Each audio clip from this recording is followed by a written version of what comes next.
This is going to be a really fun video. Hello everyone, welcome to Minimal Mindful Mama. I'm Katie Mixon and we're going to do things a little bit differently today. Today I'm going to be sharing with you some of my best mom tips for the holiday season. They are all totally different and super helpful things that I've learned over the course of the last 8 or 9 years of being a mom and being a preschool teacher. I have lots of awesome tips for you guys as far as helping the holidays to go smoothly with your kids.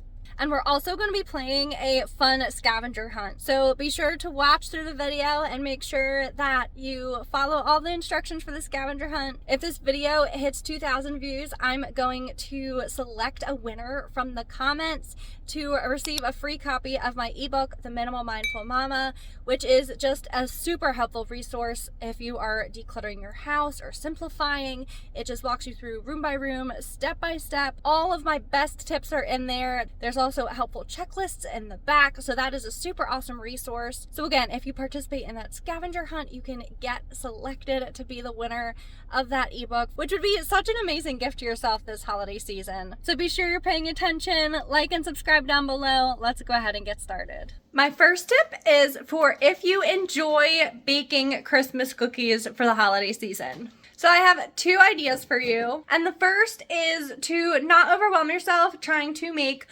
all of the different kinds of Christmas cookies. Something I did last year that I found really helpful is I made a menu of Christmas cookie options, and then I let my husband and my kids each pick out their favorite kind. I also picked out my favorite, of course, but this really helped to cut down on the kinds of cookies that I had to make, especially since I'm pretty sure a few of my kids picked the same ones. That way I didn't have to make a bunch of cookies that nobody really likes that much anyway. And I think I'll do the same thing again this year.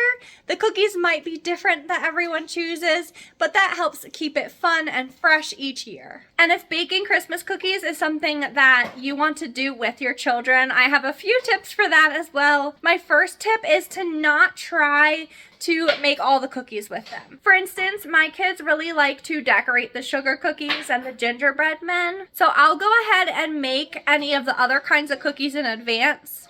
A lot of times I'll do this after they're in bed, and then I'll pre-make the dough. This way they get to help with the fun part of rolling it out and doing the cookie cutters and decorating the cookies. But it's a little bit less lengthy of a process since we're not waiting for the dough. If your kids love to help you mix, sometimes I'll have them help me mix a different kind of cookie that the dough doesn't matter as much. Like if I'm doing a oatmeal cookie for Christmas or peanut butter cookies, they can help me mix that part and then make those cookies. And then when we do the sugar cookies, I just make an afternoon of it. We make a giant mess in the kitchen and are all over the table, and then we just clean up the entire thing afterwards. But having your dough all pre-made and not trying to do all of the different kinds of cookies all at once really helps to streamline the process. For our scavenger hunt, you can go ahead and in the comment section down below, drop this emoji and be sure to keep watching for more of the scavenger hunt. If you're like me and you love to do a Christmas card each year with a picture of your kids, I've discovered something that can make this a lot easier. So I have 4 kids, ages 8 and under, and I discovered very quickly when I had my second kid that one kid you can get to look cute for a picture, but add that second one in and it's really hard to get them both cute and smiling in a picture. Add a third kid in and it becomes nearly impossible. I don't even know what the odds are when you have that 4th kid, but here's my mom hack for this. Rather than trying to get all of your children to be sitting perfectly smiling all at the same time for a picture, unless you have amazing angel children, that usually just ends up in me being frustrated and upset and everyone crying. So something that I'm going to be doing this year is doing individual shots instead. The kids will all have their matching outfits just like normal, but instead of trying to pose all 4 of them and get them all to smile simultaneously, I'm going to just do one at a time and then put the 4 pictures together on a Christmas card, and it will look just as cute, if not cuter, because no one will be in tears. You also could combine some of your kids. If some of your kids are older and will cooperate better, you could have one of them together and then just do the babies or toddlers separately. But I found that this is a really helpful way to get rid of a lot of the stress around taking those family pictures for Christmas cards. Make sure and comment this emoji down below for the scavenger hunt, and let's go ahead with our next tip. A lot of times I'll have my kids make a little craft kind of ornament that they can then gift to friends and family. But if it's something that involves paint, and you've painted with small children before, you probably know that a lot of times it just ends up brown. So I have a really cool tip for you that helps those to turn out beautifully, and it involves the color wheel. So I'm gonna pop a color wheel here, and you'll be able to see that if you give your kids primary colors, which would be the red, yellow, and blue, if you mix red and blue together, you get purple. If you mix red and yellow, you'll get orange, etc. But if you mix red, blue, and yellow all together, you get brown, or some variation thereof that isn't cute and Christmassy. So many times I think when people are giving their kids Christmas ornaments to decorate, they might give them colors like red and green, but you can see that those are kind of opposite from each other on the color wheel. What you want to do to keep those colors looking beautiful is to, instead of giving them colors that are opposite on the color wheel, you want the colors to be side by side on the color wheel. So this could look like giving them colors such as green, blue, purple, or blue, purple, red, or red, orange, yellow, or yellow, green, blue, etc.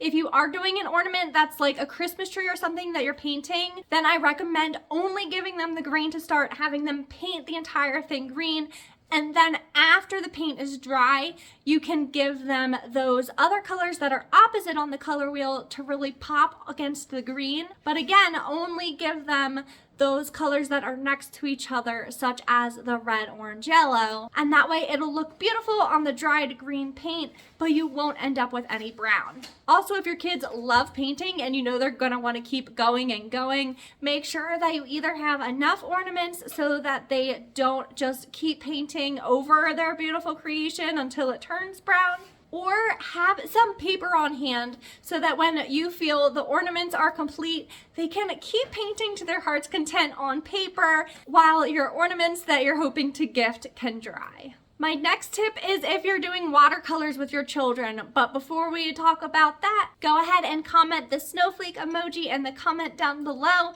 for our scavenger hunt.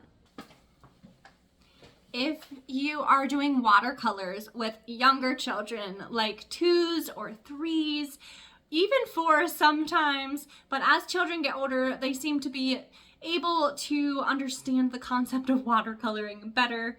I have a lot of experience with watercoloring with 2 and 3-year-olds, so here are my tips for helping that to turn out beautifully. Firstly, don't give them an entire cup of water and expect them to dip their paintbrush between colors. That cup of water is likely going to spill all over the place and make a big mess. So what I like to do is to use a dripper or one of those little medicine squirt things to add water to the watercolor tray so that it kind of soaks in and they don't have to worry about that dipping in the water cup or anything. Also, don't put water into the black and brown colors. Only add it to your bright colors. They're still gonna end up with some brown anyway because that's how colors mix together, but you'll get much better results if you don't add water to the black and the brown. I think toddlers sometimes are just really drawn to the black because it shows up so boldly. So if you're hoping to get something really colorful and beautiful, just stick to the bright colors. They might still get water in that black and brown and use it anyway, but you'll get better results if you only put water in those bright colors. Go ahead and comment this emoji down below for our scavenger hunt, and let's talk about our next tip.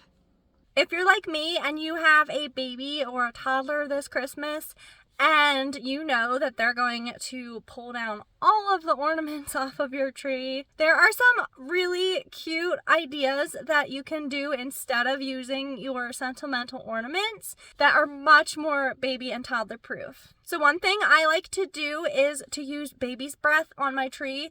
You just buy a few bunches and then you can tuck it in between the branches. I did this last year and it creates this beautiful snowy effect on your tree. And this even by itself looks gorgeous. Don't do this if you have pets though, because I've heard that it can be toxic to animals. But you could use faux flowers or stems to fill in your tree and create a similar floral look. My plan for this year is to forgo the ornaments and to instead tie ribbon bows all over the tree. You can use whatever kind of ribbon you like. I got some really pretty velvet ribbon, and I'm just gonna put velvet bows all over the Christmas tree. This way, if my baby does go over to it and tries to pull it off, it'll just untie the bow rather than breaking something that's special and sentimental. Another option would be to use pine cones, or maybe even those seed pods from magnolia trees. If you've seen those, you can spray paint them all silver or gold, or use them as their natural color. And you can hang those with ribbons or hooks, or you can just tuck them into the branches. And that would be a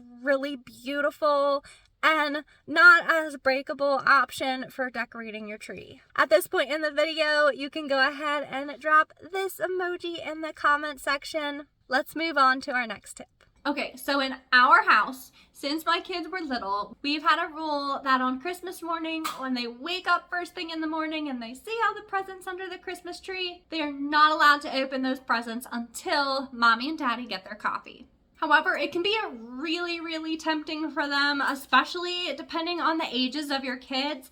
And so last year we tried something new that worked really well. So rather than Santa delivering the presents to under the tree, he delivered the presents to a hiding spot in our home. When the kids woke up on Christmas morning, they saw that the stockings were full, but the gifts were not yet under the tree. Mommy and Daddy had a quick minute to grab some coffee, and then we brought out the presents from where Santa had so thoughtfully delivered them and placed them under the tree.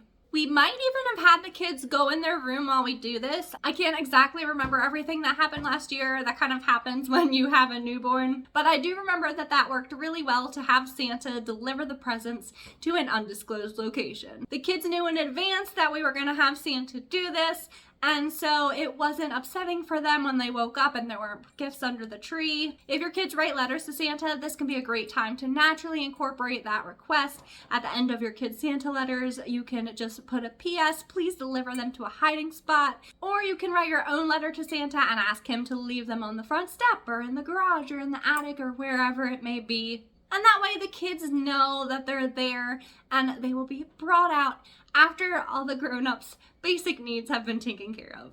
At this point, go ahead and comment this emoji down below so that you can be entered to win our scavenger hunt.